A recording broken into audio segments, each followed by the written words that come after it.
Be me, Patricia, 38, HR Director. Finally in a position where I can make real change. Been watching these men waltz around the office like they own the place for too long. Time to level the playing field once and for all. Spend weeks crafting new workplace policies. Mandatory sensitivity training for all male employees. Bi-weekly sessions focusing on recognizing unconscious bias and privilege. Also, implementing new guidelines about workplace communication. Men can no longer interrupt women in meetings without written justification. All male-dominated social activities, like fantasy football leagues, are now banned. Create anonymous reporting system for microaggressions. Feeling pretty good about finally addressing the systemic issues here. Call all-hands meeting to announce the changes. Watch the men's faces drop as I explain the new requirements. Especially love seeing Dave from engineering look absolutely livid. He's always been the worst offender with his casual mansplaining. Meeting ends with a lot of grumbling, but whatever. They'll adapt, or they can find somewhere else to work. First sensitivity training session scheduled for Monday. Mandatory attendance. No exceptions. Spend weekend preparing materials about toxic masculinity and workplace equity. Monday arrives and walk into conference room. All 15 male employees sitting there looking like they'd rather be anywhere else. Start presentation about how traditional masculine behaviors harm workplace dynamics. Not even 10 minutes in when Dave raises his hand. Patricia, can I ask what prompted this specific training? Here we go. Dave, this is about creating a more inclusive environment for everyone. But why is it only mandatory for men? Shouldn't inclusivity training include all employees? Typical male deflection. Because men are the ones who need to examine their privilege and unconscious biases. See him exchange glances with Adam from sales. Continue presentation about microaggressions and implicit bias. Halfway through when Tom from IT interrupts. Patricia, I have to say this feels pretty targeted and frankly discriminatory. Roll my eyes internally. Tom, you're proving exactly why this training is necessary with that defensive response. I'm not being defensive. I'm pointing out that mandatory training based solely on gender seems problematic. Other men starting to nod and murmur agreement. This is exactly the resistance I expected. Gentlemen, this kind of pushback is precisely the issue we're addressing. Spend next hour going through scenarios about mansplaining and workplace interruptions. Can practically feel their resentment radiating across the room. Good. They need to sit with their discomfort. End session. By assigning homework about examining their privilege. Watch them file out without making eye contact. Feeling accomplished about shaking up their comfortable little bubble. Next day, Dave storms into my office, face red with anger, clearly worked up about something. Patricia, we need to talk about yesterday's training. Of course, Dave. What specific aspect would you like to discuss? The whole damn thing. You sat there for an hour telling us we're inherently biased and problematic because we're men. Lean back in chair, prepared for this conversation. I presented research-based information about unconscious bias patterns. You literally said that men interrupt women because we don't value their opinions. That's what the data shows, Dave. The data? Patricia, you made sweeping generalizations about half the workforce based on our gender. He's getting louder now, really losing his composure. You told us our natural communication styles are toxic masculinity. Dave, perhaps if you approach this with more openness instead of defensiveness. I'm not being defensive. I'm being discriminated against. Classic male victim complex. You assigned us homework about examining our privilege like we're children in detention. The homework is designed to foster self-reflection.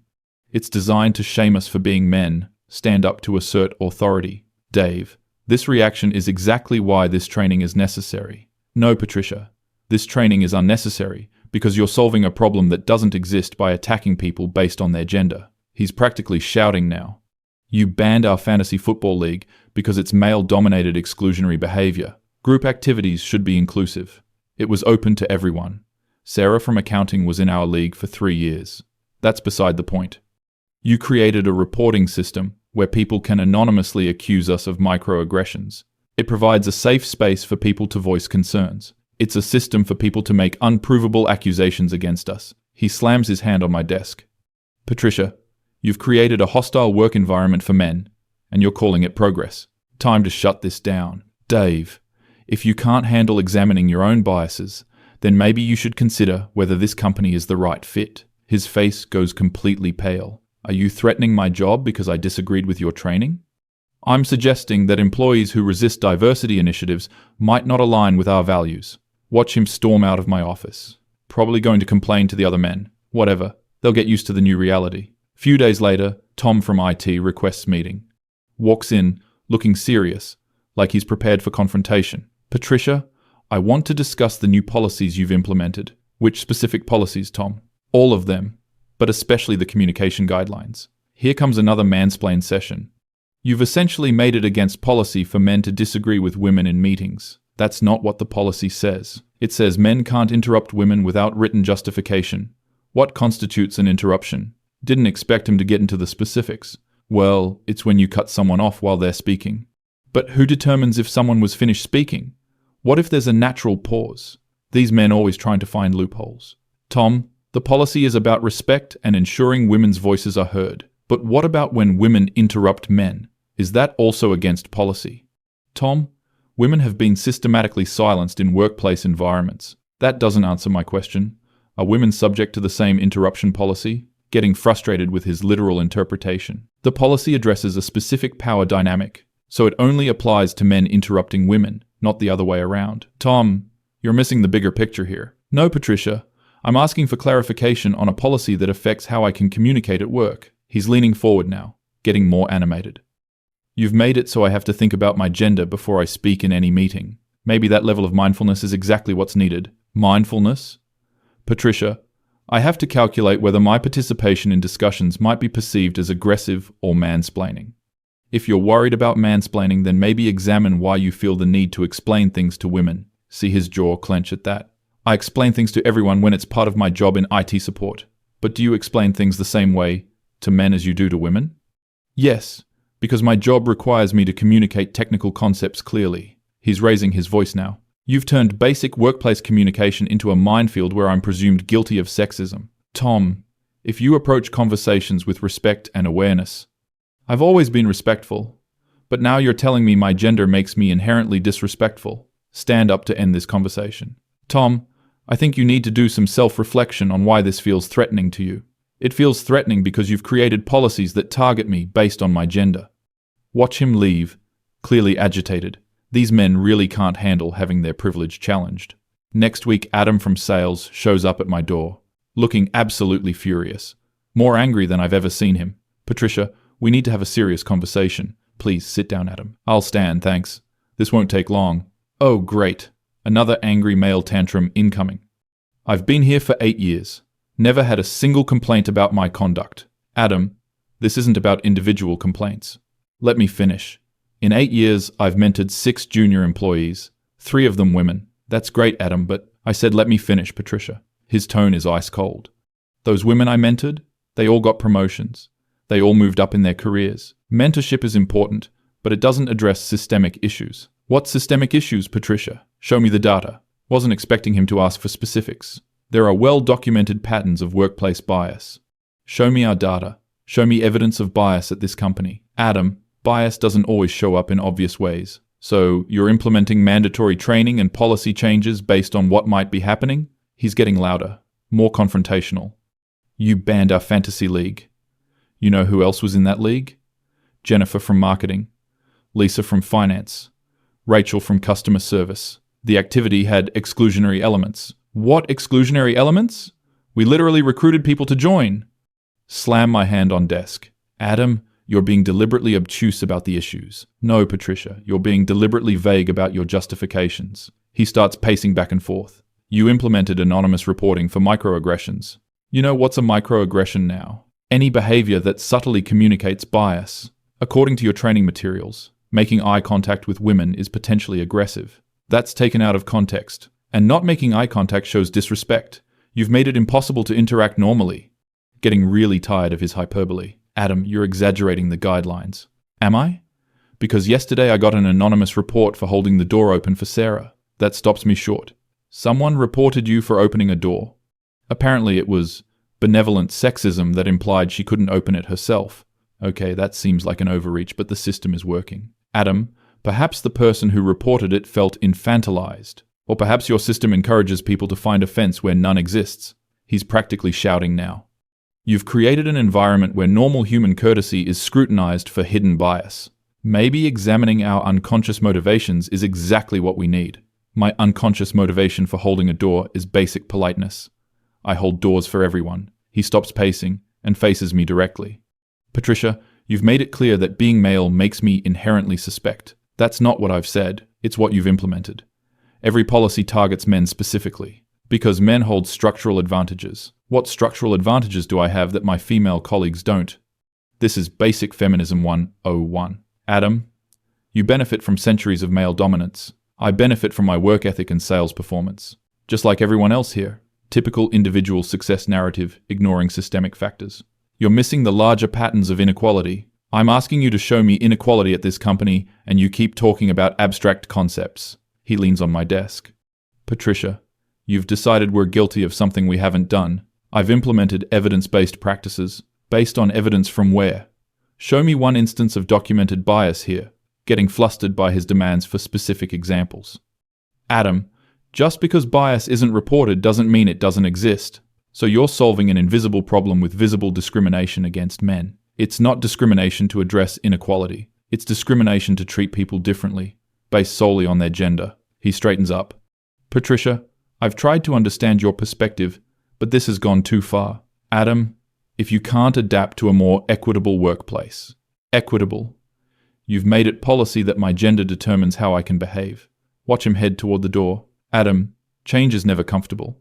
He turns back one more time. Patricia, you've convinced yourself that being unfair to men creates fairness for women. I've implemented research-based policies. You've implemented gender-based discrimination and called it justice. Slam the door behind him. These men are so resistant to examining their privilege. A couple days later, notice some weird behavior around the office. Men huddled in small groups having quiet conversations. Conversations that stop when I walk by. Probably organizing some kind of resistance to the new policies. Whatever, they'll adjust eventually. Friday afternoon, get called into CEO's office.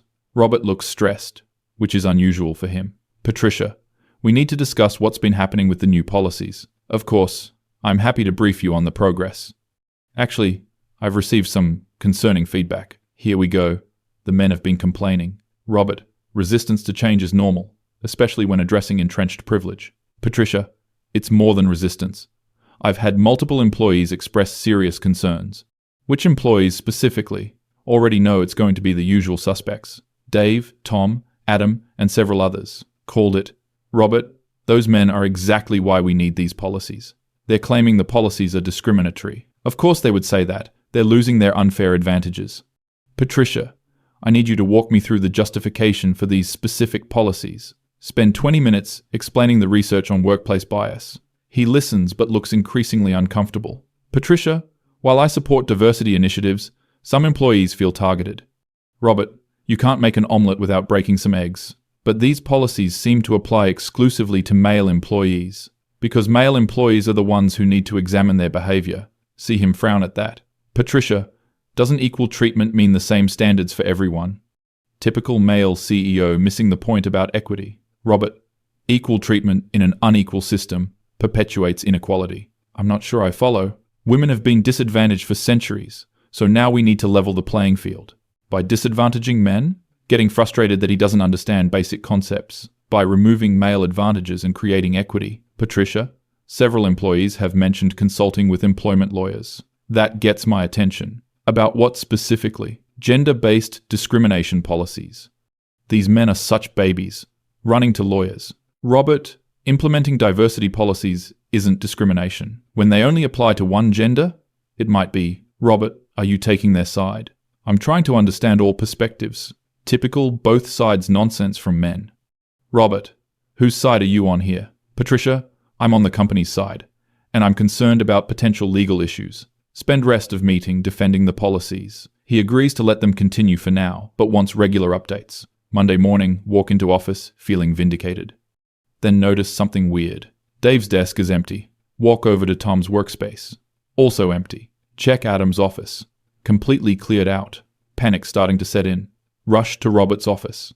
Robert, where is everyone? Patricia, we need to talk. Where are Dave and Tom and Adam? They submitted their resignations this morning. Feel my stomach drop. All three of them?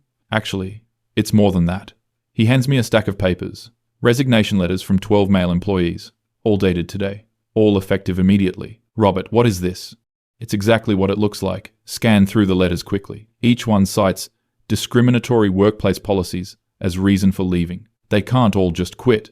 They can, and they have. Feel anger rising. Robert, this is clearly coordinated retaliation against diversity efforts. Patricia, they exercised their right to leave. It's organized resistance to equality. He looks exhausted. Patricia, it's the consequence of policies they found discriminatory. Spend next hour arguing about their motivations. Robert keeps focusing on practical implications. Patricia, we've lost most of our technical staff. Robert, we can hire more people. Dave was our senior engineer. Tom managed our entire IT infrastructure. So we'll promote from within or hire externally. Adam was our top salesperson. We've lost 60% of our sales team. Starting to realize the scope of this. How many people total? 15 employees. All male. All resigned effective immediately. Feel my world starting to crumble. Robert, we have to do something. Like what? Make them come back. This is clearly an illegal conspiracy. Patricia, people have the right to quit their jobs. Spend rest of day trying to figure out damage control. Realize how interconnected everything was. Tom handled all our servers and security systems.